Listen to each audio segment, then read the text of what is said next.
Target, plan and process. तो सबसे पहले आप क्या फिक्स कीजिए, टारगेट। टारगेट मीन्स कि योर डेस्टिनेशन, जहां आपको जाना है, ठीक है। और जब आपका टारगेट फिक्स रहेगा तो आप प्लान करेंगे कि यहाँ से यहाँ आपको किस तरह से जाना है, ठीक है ना। यहाँ से आपको यहाँ किस तरह से जाना है, ठीक है, किस स्पीड से जाना है, ये आप प्लान करेंगे। एंड देन प्रोसीड, उसके बाद आप उसके ऊपर जाएंगे। तो अगर आप ये 3 चीज करते हैं कि पहले आपने टारगेट फिक्स कर लिया, आपको कैसे जाना है आपने ये फिक्स कर लिया, एंड उसके बाद आपने इसको प्रोसेस किया, ठीक है, तो आप एब्सोल्युटली यहाँ पहुंचेंगे और रिजल्ट आपको मिलेगा। तो ये कोई डेस्टिनेशन से नहीं था और ये कोई साइकिल और आपके कोई गाड़ी से नहीं था। इसका कहने का मतलब यह है कि आपके लाइफ में आप एक टारगेट फिक्स कीजिए कि आपको क्या करना है, कितना परसेंटेज लाना है आपको, उस हिसाब से आप प्लानिंग कीजिए स्टडी का, एंड उस हिसाब से आप प्रोसेस भी पढ़ना भी है। नहीं तो प्लानिंग तो बहुत बड़े बड़े करेंगे, टाइम टेबल बना देंगे ऐसे करना वैसे, लेकिन आप करेंगे नहीं तो कोई मतलब नहीं। और अगर आपने ये 3 चीज प्रॉपर कर लिया तो चौथा चीज आपको करने की जरूरत नहीं है, चौथा आपके हाथ में अपने आप आ जाता है। तो चलिए आज इस प्यारे से थॉट्स के साथ स्टार्ट करते हैं आज का टॉपिक। और आज का जो टॉपिक है वो है मेगा स्पोरोफिल, ठीक है। मेगा स्पोरोफिल में हम क्या देखने वाले हैं, structure of anatropous ovule. Anatropous ovule ही क्यों, क्योंकि मोस्टली अगर हम बात करते हैं एंजियोस्पर्म में तो हमें एनाट्रोपस ओव्यूल ही दिखता है, इसलिए हम सिर्फ और सिर्फ इस वीडियो में क्या करने वाले हैं, एनाट्रोपस ओव्यूल के बारे में पढ़ने वाले हैं। तो बच्चों लास्ट टाइम हमने देखा था, क्या वर्ड देखा था आपने, गायनोसियम, ठीक है। गायनोसियम के बारे में आपको पता है, ये फीमेल रिप्रोडक्टिव ऑर्गन्स है।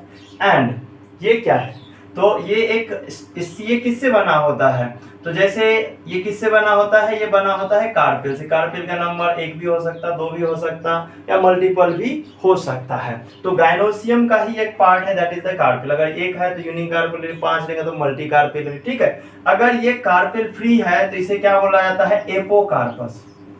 अगर ये कार्पेल क्या है, फ्री है, ठीक है ना। जैसे मान के चलिए कि कुछ इस तरह से होगा, ठीक है, यहाँ पे एक ऐसे होगा, ये दोनों क्या है, फ्री है ना, तो इसको हम क्या बोलते हैं, एपोकार्पस। देन कार्पस अगर फ्यूज्ड है, ये फ्री है, इसको हम क्या बोलते हैं, एपोकार्पस। और अगर फ्यूज्ड है तो इसको हम क्या बोलते हैं, सिंकार्पस। इसको हम क्या बोलते हैं, सिंकार्पस, ठीक है। अब सिंकार्पस में जैसे एग्जांपल ये देख लीजिए, आपने पेंटाकार्पेलरी पढ़ा है,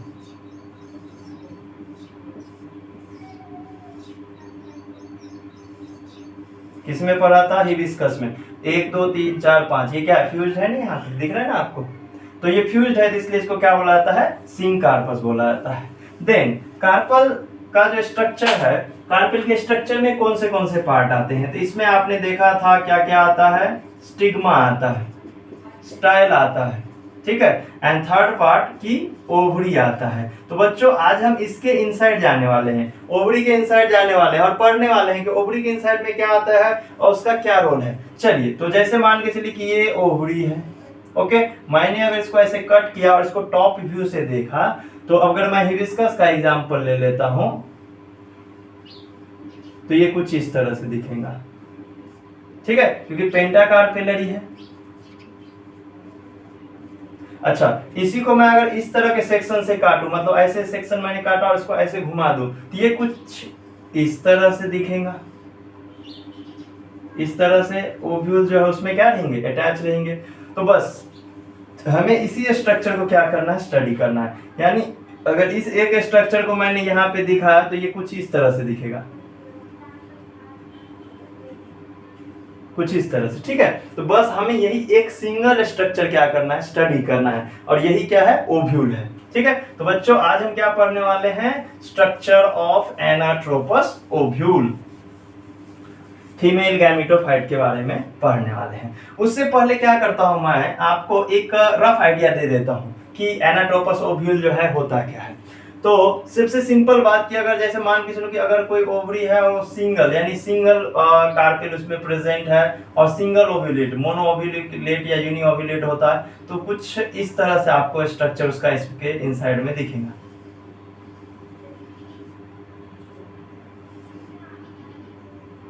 ठीक है, मैं एक रफ डायग्राम बता रहा हूँ आपको, ठीक है, अगर ये यूनी ओव्यूलेट है तो। लेकिन अगर आप बात करते हो किस जैसे मिर्ची आपने देखा होगा, टमाटर देखा होगा, उसमें कितने सारे सीड्स होते हैं, दैट मीन्स कि वो यूनी ओव्यूलेट नहीं है, उसमें बहुत सारे ओव्यूल है। तो चलिए एक एक करके मैं आपको डायग्राम के एक एक पार्ट कैसे बनाना है ये समझाऊंगा, और किस तरह से बनाना है ये समझाऊंगा। तो सबसे पहले क्या कीजिए, थोड़ा सा इलोंगेटेड पोर्शन में ओवल शेप में कुछ इस तरह का एक शेप क्रिएट कर लेंगे, ठीक है। ये एम्ब्रायो सैक है, मैं अभी जो बना रहा हूँ ये क्या है, एम्ब्रायो सैक है। देन यहाँ पे 3 सेल बनाएंगे जिसका शेप क्या हो, साइज क्या हो, सिमिलर, जिसका साइज क्या हो, सिमिलर हो। अच्छा, ये जो सिमिलर साइज वाले सेल्स हैं इसको बोला जाता है एंटीपोडल्स या एंटीपोडल से, ये चलाजल एंड की तरफ होता है। देन उसके बाद यहाँ नीचे साइड में सेंटर वाला जो सेल रहेगा उसको थोड़ा सा लार्ज बनाइए, ओके, एंड जो लेटरल साइड में है वो छोटे से स्मॉलर सेल्स बनाइए, ठीक है। देन सेंटर में आप क्या करेंगे, 2 न्यूक्लियस बनाएंगे। एक एक चीज मैं आपको लेबलिंग के साथ बताने वाला हूं, पहले आप एक एक पार्ट समझिए कैसे बनाना है। तो इस तरह से आपका एम्ब्रायो सैक बन चुका है। Then embryo sac where they are present, तो एम्ब्रायो सैक प्रेजेंट होता है पैरेन्काइमेटस टिश्यू में, और उस पार्ट को बोला जाता है न्यूसेलस।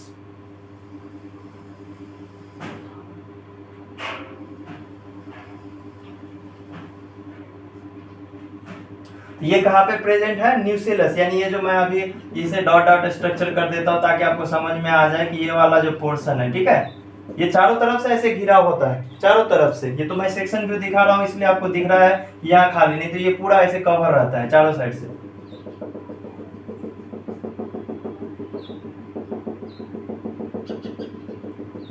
ये स्ट्रक्चर जो है ये क्या है, न्यूसेलस है। देन न्यूसेलस के ऊपर में भी कवरिंग होता है जो इसे क्या करते रहता है, प्रोटेक्ट करने का काम करता है।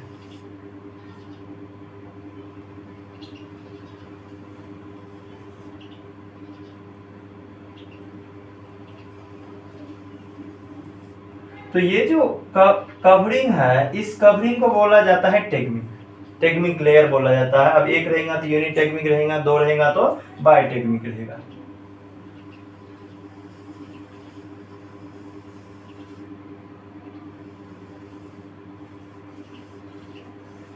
चलिए, तो यहाँ पे जो है आपका एनाट्रोपस ओव्यूल का स्ट्रक्चर डायग्राम जो है वो बन चुका है। अब हम एक एक चीज पढ़ने वाले हैं। इस स्ट्रक्चर को कैसे आप देखते हैं, जैसे समझ लीजिए ये मैंने ओवरी बनाया और मैंने आपको दिखाया कि ये कुछ इस तरह से प्लेस था, ठीक है। तो प्लेसमेंट ऑफ ओव्यूल ध्यान देंगे यहाँ पे, ये देखिए ये स्ट्रक्चर जो है, ये स्ट्रक्चर को ही मैं क्या किया हूँ, एनलार्ज करके आपको दिखाया हूँ। तो यहाँ पे ये जो स्ट्रक्चर आपको दिख रहा है, प्लेसमेंट ऑफ ओव्यूल, ओव्यूल का जो प्लेसमेंट है इसे क्या बोला जाता है,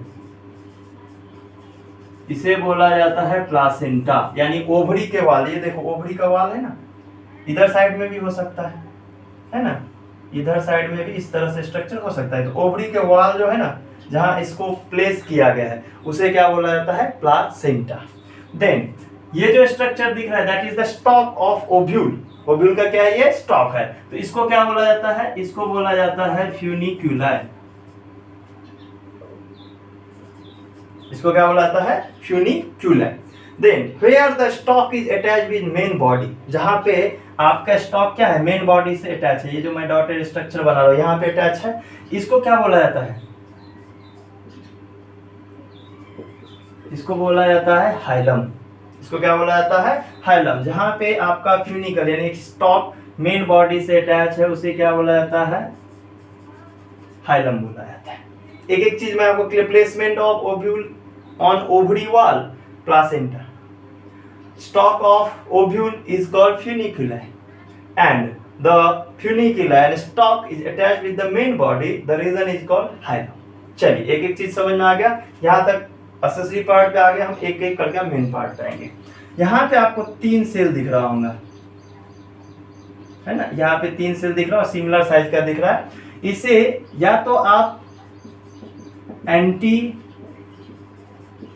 बोलो या फिर एंटीपोडल सेल बोलो। कितने नंबर ऑफ सेल है, 3। चलिए उसके बाद ये सेंटर में सेल दिख रहा है आपको पूरा खाली खाली, तो इसको क्या बोला जाता है, सेंट्रल सेल।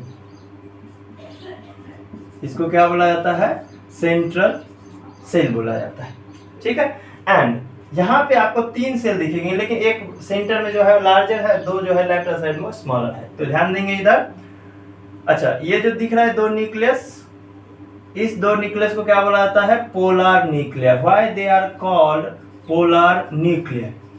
ठीक है, क्यों बोलते हैं इसको polar nuclear? Because both nucleus are coming from polar end. एक जो है एंटीपोडल सेल्स की तरफ से और दूसरा जो है वो इस साइड से एग एपरेटस की तरफ से जाता है, इसलिए इसको पोलर न्यूक्लियर बोलते हैं।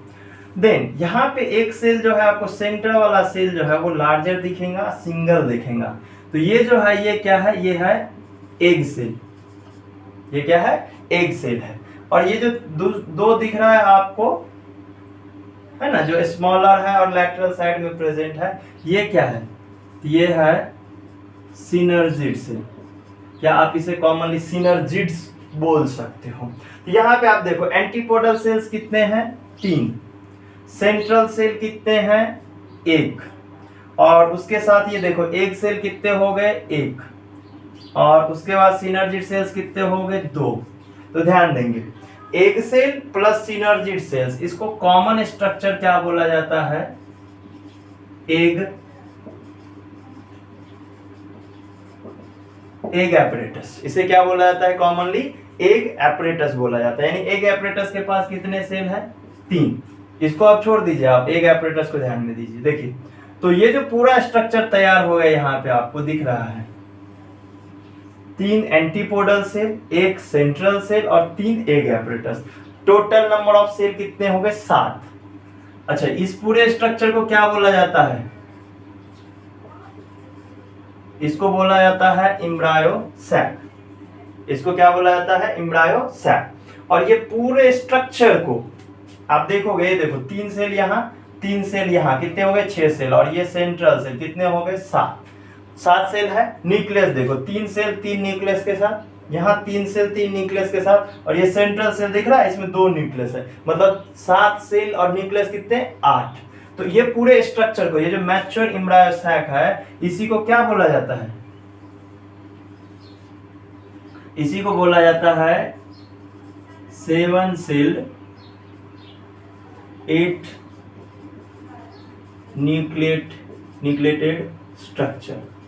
7 cell 8 mature embryo sac is called 7 cell 8 nucleated structure, क्योंकि सेल कितने हैं? 3 एंटीपोडल सेल और 3 सेल्स एग एपरेटस में, 6 सेल हो गए। और ये सेंट्रल सेल कितने हो गए? 7 सेल हो गया। 7 सेल हो गया। 7 सेल में देखो न्यूक्लियस कितने हैं? 3 यहाँ, 3 यहाँ, 6 और यहाँ 2, कितने? 8। तो 7 सेल 8 न्यूक्लिएटेड स्ट्रक्चर। चलिए, वेयर दे आर प्लेस्ड, ये पूरा स्ट्रक्चर कहाँ प्लेस है? तो पैरेन्काइमेटस टिश्यू है, पैरेन्काइमेटस टिश्यू है, उसके अंदर में प्रेजेंट होता है, और उसको क्या बोला जाता है? न्यूसेलस। बच्चों ध्यान से देखना इस स्ट्रक्चर को, एक एक पार्ट आपको काम आना है सीड एंड फ्रूट डेवलपमेंट में, फर्टिलाइजेशन में, जितने भी आगे का प्रोसेस पढ़ने वाले हो, अगर इसमें से एक भी पार्ट क्लियर नहीं है तो आगे का प्रोसेस समझ में नहीं आने वाला है। तो ये कौन सा पार्ट है जिसमें ये एम्ब्रायो सैक सस्पेंडेड है? न्यूसेलस। देन न्यूसेलस के ऊपर में क्या है? कवरिंग है, जो उसको प्रोटेक्ट कर रहा है। तो इनर कवरिंग है ना, इनर इंटेगुमेंट, इनर इंटेगुमेंट हो गया। ये आउटर साइड वाला जो है, ये वाला, ठीक है, आउटर साइड का आउटर इंटेगुमेंट, ठीक है। तो ये क्या है? लेयर है। ये इनर इंटेगुमेंट और आउटर इंटेगुमेंट क्या है? लेयर है, जो क्या कर रहा है? आपके ओव्यूल को क्या कर रहा है? प्रोटेक्ट करने का काम कर। अब देखिए, ये जो आपका ओव्यूल है वो कुछ इस तरह से है, मतलब इसका बेस ये है, बेस ये है ना, लेकिन ये ऐसा फोल्ड होने के कारण इसका बेस क्या हो गया? ऊपर आ गया। ये जो रीजन है ये क्या है? बेसल रीजन है, और इस रीजन को बोला जाता है चलाजल एंड। बेस है, चलाजल एंड क्या होता है?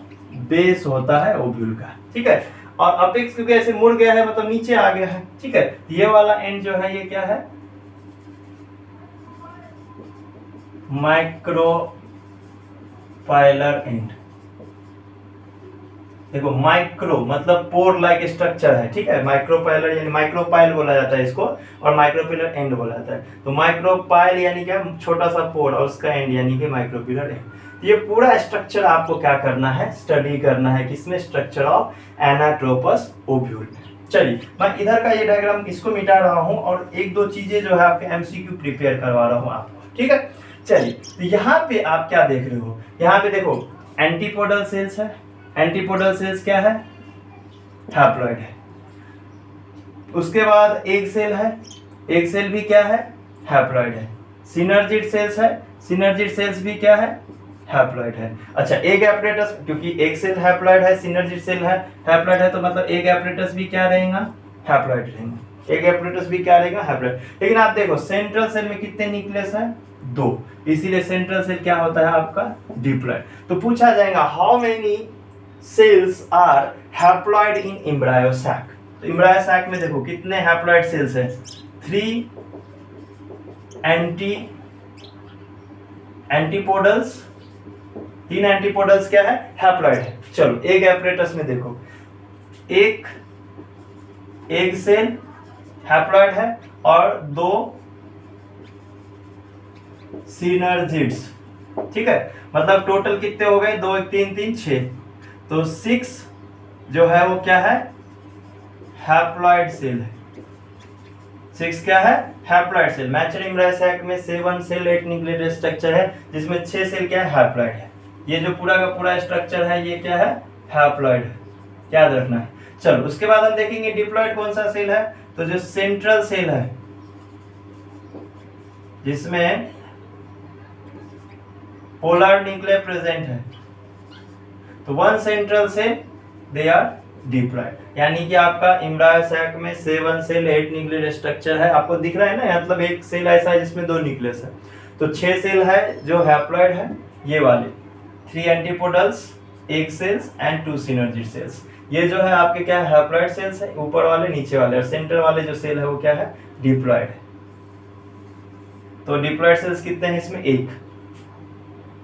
1 डिप्लॉइड सेल। चलो ये हो गया। देन आपको पूछा जाएगा how many number of cells present in egg apparatus. तो एग एपरेटस में देखो कौन से सेल्स हैं, एग सेल्स है और सिनर्जिड सेल्स है। एग सेल्स 1 है और सिनर्जिड सेल्स क्या है, 2 है, ठीक है। तो ये 2 3 हो गए, 3 मिलके क्या बन गया आपका एग एपरेटस। यानी एग एपरेटस में कितने सेल्स है, 3, और तीनों के तीनों क्या है, हैप्लॉइड है। चलिए तो यहाँ मैं हट जा रहा हूँ, आप इसका एक बार स्क्रीनशॉट ले लीजिए, एंड देन मैं आपको बताने वाला हूँ कि सिनर्जिड सेल्स क्या करेगा और कैसे क्या फंक्शन करता है। अगर आप हमारे इस चैनल पे नए हैं तो सब्सक्राइब कीजिए, और अगर आपको वीडियो पसंद आ रहा, समझ में आ रहा वीडियो, तो लाइक कीजिए और कमेंट कीजिए। देखिए antipodal cells after fertilisation denature हो जाता है, उसका कोई काम नहीं रहता है। ये जो आपको पोलर न्यूक्लियर दिख रहा है ना, तो at the prior of polar nuclear, ठीक है, ड्यूरिंग प्रायर है ना, पहले, प्रायर टू फर्टिलाइजेशन, है ना, फर्टिलाइजेशन से पहले ये पोलर न्यूक्लियस का क्या हो जाता है, फ्यूजन हो जाता है, and then they becomes secondary nucleus. तब जाके ये क्या बन जाता है, सेकेंडरी न्यूक्लियस बन जाता है। समझ में आ गया? तो ये आपको पता होना चाहिए। देन एग एपरेटस फर्टिलाइज होकर जाइगोट बनता है, वो सब हम आगे पढ़ने वाले हैं। सिनर्जिड सेल जो है ना, इसका स्ट्रक्चर कैसे होता है ये देख लीजिए।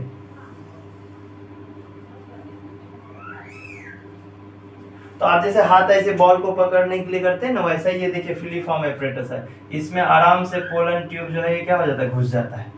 तो they are helping for penetrating and entering of pollen tube inside of embryo sac. कौन सा, सिनर्जिड सेल्स, ठीक है। तो चलिए हम आगे के वीडियो में इसके बाद जो है हम इसका डेवलपमेंट, ये जो आपका स्ट्रक्चर देखे हैं, ये स्ट्रक्चर किस तरह से बना, यानी डेवलपमेंट ऑफ फीमेल गैमेटोफाइट हम देखने वाले। एम्ब्रायो सैक को ही फीमेल गैमेटोफाइट बोला जाता है। ये पूरा का पूरा स्ट्रक्चर जो है आपका एनाट्रोपस ओव्यूल है। और नेक्स्ट वीडियो में हम क्या लेके आने वाले हैं, नेक्स्ट लेक्चर में हम क्या लेके आने वाले हैं, तो डेवलपमेंट ऑफ फीमेल गैमेटोफाइट। एक एक चीज आपका क्लियर करके दूंगा। अगर कहीं क्वेरी रहता है, कुछ भी रहता है, बायोलॉजी लॉन्चर करके इंस्टाग्राम आईडी है, वहां आप कमेंट्स कर सकते हैं, मुझे मैसेज कर सकते हैं, या फिर आप डायरेक्टली वीडियो पे भी कमेंट कर सकते हैं। आपको डायग्राम अगर पसंद आया हो तो आप लाइक जरूर कीजिएगा और कमेंट में जरूर बताइएगा कि मेरे इस वीडियो में, मेरे इस लेक्चर में आपको कौन सी चीजें सबसे ज्यादा अच्छी लगी। और अगर कोई चीज आपको समझ में नहीं आया, कोई प्रॉब्लम हो, तो वो भी आप कमेंट जरूर कीजिए। Thank you.